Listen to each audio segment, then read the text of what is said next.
Oh yeah, it's sizzling good. Should I eat that? Have you ever seen those cheese crisps in the store?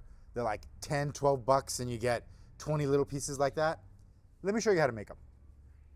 I'm gonna cut about, I don't know, a quarter of it off.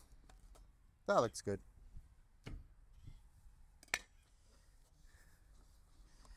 Just great fresh cheese. You've probably heard the saying many times that whenever you buy pre-shredded, pre-grated cheese, they coat it with a film. Well, it's true. They put like potato starch or cornstarch, and it holds its shape and it does what it's supposed to do. That's great. We don't want that. It doesn't melt right. And the name of the game right now is melt. Melt, melt, melt. It's not piping hot to start, mainly because you want the oils to leach out, I guess is the right word. So this is gonna cook, I'm gonna say about 5 minutes.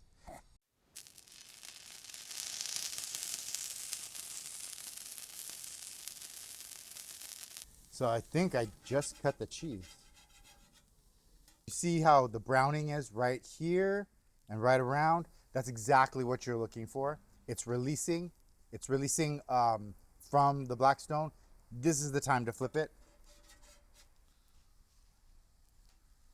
Look at that, nice and crisp. Oh, that's the shot. Beautiful golden.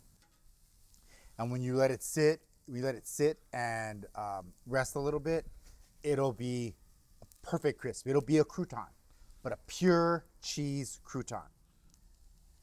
So these are ready to find a plate.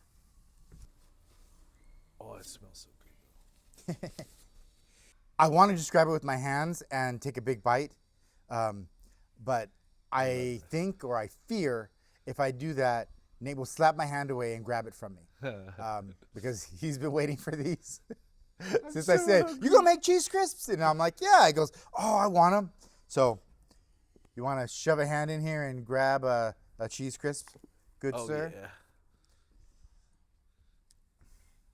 Look at that.